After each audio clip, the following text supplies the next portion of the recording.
Hi friends, எல்லாருக்கும் வணக்கம். இன்றைக்கி டேவை ஹாப்பியாக ஹெல்த்தியாக ஸ்டார்ட் பண்ணுங்கள். நம்ம 2 days vlog தாங்க பார்க்க போகிறோம். நான் ரொம்ப சீக்கிரமாக எந்திரிக்கிற ஆளெல்லாம் இல்லைங்க. எந்திரிப்பேன் ஒரு 7 o'clock அப்படி எந்திரிச்சு பையனுக்கு ஸ்கூல் இருந்தால் எல்லாத்தையும் ரெடி பண்ணி அவனை ஸ்கூலுக்கு அனுப்பிட்டு அதுக்கப்புறமா என்னோட ரொட்டீன் வேலையை ஸ்டார்ட் பண்ணுவேன். ஆனால் எப்போ சம்மர் ஹாலிடே ஸ்டார்ட் ஆச்சோ அப்பத்துலேருந்தே லேட்டாக தாங்க எந்திரிக்கிறேன். எந்திரிச்ச உடனே ஃபஸ்ட்டு வேலை என்ன, பிரேக்ஃபாஸ்ட் பண்ணணும். அந்த பிரேக்ஃபாஸ்ட்டை மட்டும் செஞ்சு வச்சுட்டா ஹஸ்பண்டு பையன் சாப்பிட்டுட்டு அதுக்கப்புறமா நம்ம ரொட்டீன் வேலையை நம்ம பார்த்துக்கலாம். இட்லியும் வெங்காய சட்னியும் செஞ்சு வச்சிடலான்ட்டு பிளான் பண்ணி இட்லி ஊற்றி வச்சாச்சு, வெங்காய சட்னியும் அரைச்சி வச்சாச்சு. பிரேக்ஃபாஸ்ட் வேலையை முடித்ததுக்கப்புறம் பூஜை அறையை க்ளீன் பண்ணலான்ட்டு பிளான் பண்ணியாச்சு. ஏன்னா அமாவாசை கிருத்திகை ரெண்டுமே டியூஸ்டே அண்ட் வெட்னஸ்டே வர்றதால அது எல்லாத்தையும் க்ளீன் பண்ணி ஃபுல்லாக அரேஞ்ச் பண்ணி வச்சாச்சுங்க. குட்டி ஸ்டோரி சொல்கிறேங்க.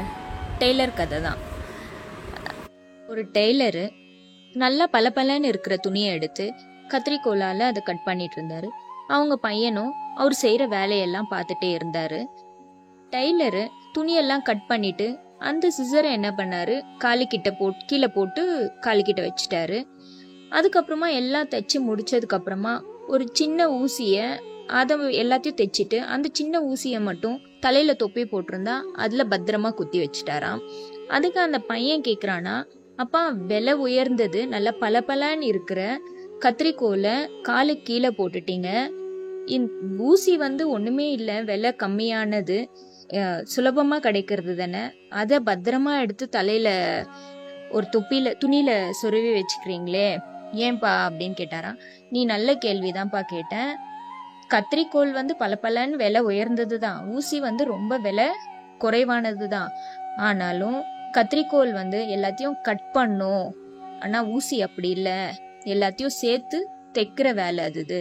அதனால எந்த ரிலேஷன்ஷிப்பையும் கட் பண்ணணும்னு நினைக்க கூடாது, எல்லாம் சேர்த்து வைக்கணும் அப்படின்னு தான் நினைக்கணும் அப்படின்ட்டு அந்த தையற்காரர் சொன்னாங்க. இதே மாதிரி தானே நம்மளும் நல்ல ரிலேஷன்ஷிப் எல்லாம் எப்பயுமே ஒன்னா சேர்த்து வச்சுக்கணுங்க, யாரையும் பிரிக்கணும்னு நினைக்க கூடாது. அதே போல எல்லாரும் அந்த நல்ல உள்ளங்களோடவே எல்லாரும் இருக்கணும்ட்டு நான் வேண்டிக்கிறேன் கடவுள்கிட்ட. அமாவாசைக்கு நம்ம பூஜை பண்ணக்கூடாது, அதனால ஹஸ்பண்ட் பண்ணியாச்சு. பண்ணதுக்கு அப்புறமா இந்த ரைஸ் ஃபார்பிடன் ரைஸ்ன்னு சொல்லுவாங்க, காட்டு யானம் தாங்க. மோஸ்ட்லி இந்த மாதிரியான இட்லி தோசை தான், இந்த ரைஸில் தான் மாவு அரைச்சிட்டு இட்லி தோசை பண்ணுவேன். அதனால இதை மத்தியானமே ஊற வச்சாச்சு. வச்சதுக்கப்புறம் நைட்டு இதை அரைச்சி வச்சாச்சுங்க. இதை அரைச்சி வச்சுட்டு நல்லா உளுந்தில் உப்பு போட்டு மிக்ஸ் பண்ணி புளிக்கிட்டோன்ட்டு வச்சாச்சு. மறுநாள் காலையிலேக்கு இது பிரேக்ஃபாஸ்ட்டுக்காக பண்ணதுங்க. நான் காலையிலேருந்து மத்தியானம் வரைக்கும் வீட்டு வேலைங்க இதெல்லாம் செய்வேன். 4 o'clock மேலே எனக்கும் ஷாப் இருக்குங்க. நாங்கள் சாட்ஸ் ஷாப் தான் வச்சுருக்கோம்.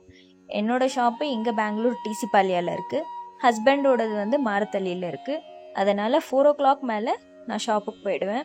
போயிட்டு நைட்டு வர்றதுக்கு ஒரு 10 o'clock ஆகிடும். எப்படியும் 10 o'clock வந்ததுக்கப்புறமா என்ன டின்னரோ அதை சாப்பிட்டுட்டு பையனுக்கும் வச்சுட்டு எல்லாரும் எல்லா வேலையும் முடிச்சுட்டு படுத்து தூங்கிடுவோம். ரொட்டீன் காலையில் ஏஞ்சிக்கிறது, பிரேக்ஃபாஸ்ட் பண்ணுறது. அந்த மாவு தாங்க நல்லா புளிச்சிருக்கு, அதில் தான் இட்லி ஊற்றுனேன். பாருங்கள் எவ்வளோ சாஃப்டாக வந்திருக்கு. இந்த மாதிரி ஆனால் இட்லியே கொடுங்க எல்லாருக்கும், பசங்களுக்கெல்லாம். பசங்க பெரியவங்க எல்லாருமே இந்த மாதிரி ஃபார்பிடன் ரைஸ்லேயே இட்லி தோசையெல்லாம் சாப்பிட்டிங்கன்னா ரொம்பவே நல்லதுங்க. வெள்ளேர்னு இருக்கிற இட்லி எந்த ஐட்டம்ஸுமே சாப்பிடாதீங்க, அது கொஞ்சம் கூட உடம்புக்கு நல்லதே இல்லை. மோஸ்ட்லி இந்த ரைஸே வாங்கி ஊற வச்சு அரைச்சிட்டு ஈஸி, சேம் அதே ரேஷியோ தாங்க. எப்படி இட்லி மாவு போடுறீங்களோ அதே மாதிரி தான் இதையும் போட்டு ஊற வச்சுட்டு அரைச்சிட்டு இட்லியும் தோசையும் ஊற்றிக்கலாம். அப்புறம் மத்தியானம் லஞ்சுக்கும் மூக்கடலை ஊற போட்டு அதை வேக வச்சு அந்த மசாலா குழம்பு வச்சாச்சு. சமையல் வேலையும் முடிச்சாச்சுங்க. அப்புறம் நுங்கு வாங்கிட்டு வந்திருந்தாங்க எங்கள் நாத்தனார், அதை ஹஸ்பண்ட் ஃபுல்லாக க்ளீன் பண்ணி வச்சார்.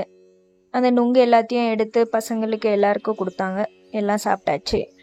ஃபஸ்ட் டைம் ஓடிஜி யூஸ் பண்ணுறேன். ஓடிஜியில் இந்த வேர்க்கடலையை தான் ரோஸ்ட் பண்ணலான்னுட்டு பிளான் பண்ணி வச்சேங்க. வைக்கும்போது ரொம்பவே பயமாக தான் இருந்துச்சு, என்ன ஆகுமோ என்னமோன்னுட்டு.